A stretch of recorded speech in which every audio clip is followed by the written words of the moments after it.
Everybody, it's Dean. I'm back here with another pickup video. Yes, I am.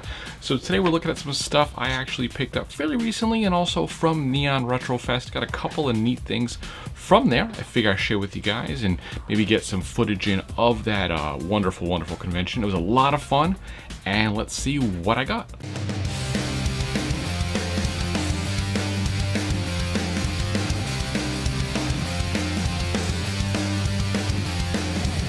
So starting off with what I didn't get from Neon, I was skulking around Target again. I picked up this little Mario pin set. It was on clearance for $5, marked down from 10. It's a good deal, and I like deals. So this stuff I actually did get from Neon. This is free stuff. This is swag, and this is from Free Play, which is the arcade barcade in Providence.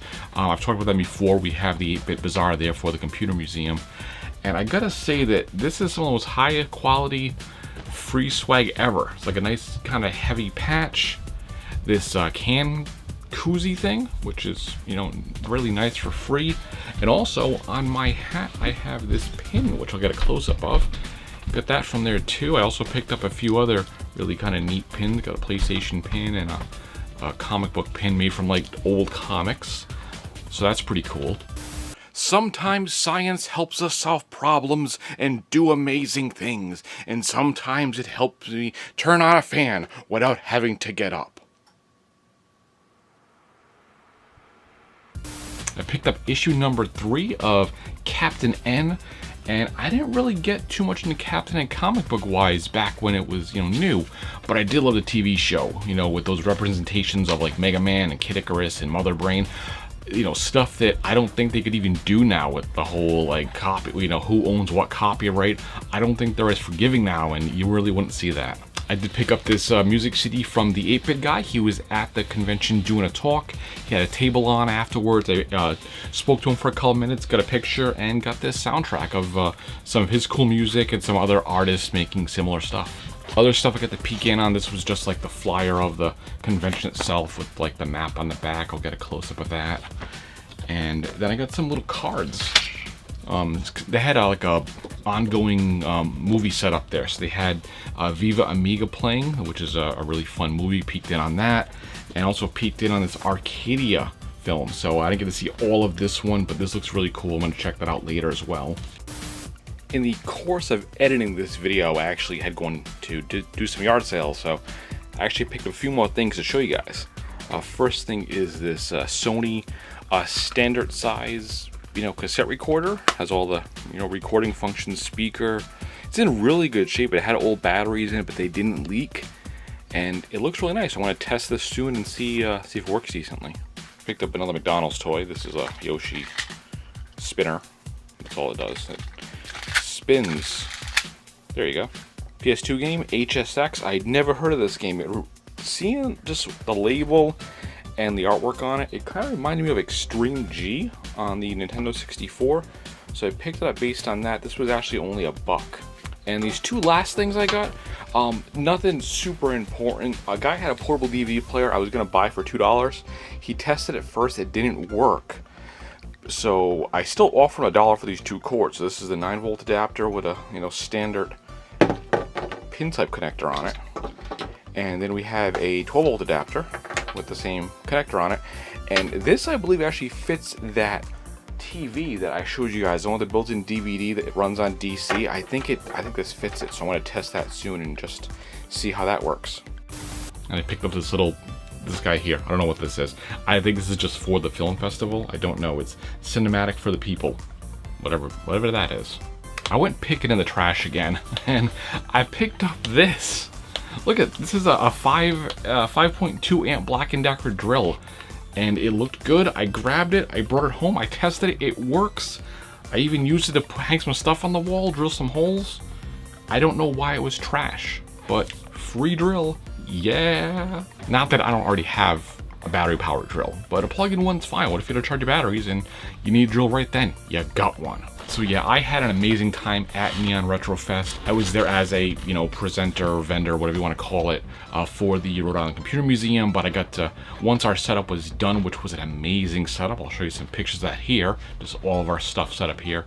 Looked really, really cool. All this stuff But I did get to walk around, play in the arcade. I have a new appreciation for Robotron 2084. What a fun game. I like how the Robotron machine has an ashtray on it. I never played that game a lot as a kid. I don't know if just arcades that I frequented didn't have the game. I don't really remember it being around, but I played a lot of it this weekend. It's a really, really fun game. You guys know Sam from Wood Green Game Room. He was there with the museum as well. Me and him played Gauntlet a few times. That's really fun as a multiplayer game. I played a lot of Galaga. I played a bunch of Tempest and some Metal Slug on a Neo Geo cabinet. Just what a great time. The console room was amazing. I was there a little beforehand to set it up. Let's check that out. Everybody, so I'm here in the console room at Neon. They're still setting up, but I figure I'd take you around and show you what's here. So we have Dreamcast, 64, another 64, PCFX and a PlayStation, another PlayStation, Japanese Saturn, 3DO, Neo Geo, AES, my favorite, Super NES, another Super NES, Super Famicom, Sega Genesis, Sega Genesis Model 1, PC Engine Duo, 7800, Master System, don't mind me, NES, and NES. ColecoVision with the Atari adapter. 2600 Junior. 2600 Vader. Heavy Sixer. 4-switch. And 2 Model 1 Intellivisions. Going over here, we have another NES, but this is set up in a 80s setup, as you can see. Even got the nifty hat.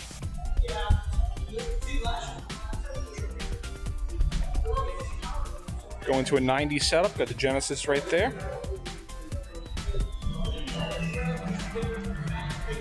Japanese 80s setup, as you can see, there is a Sharp Twin Famicom. Model 2, or black one, I think, right there. And the last room setup is another 80s setup. The TV's not set up yet, but we have another 4-switch 2600.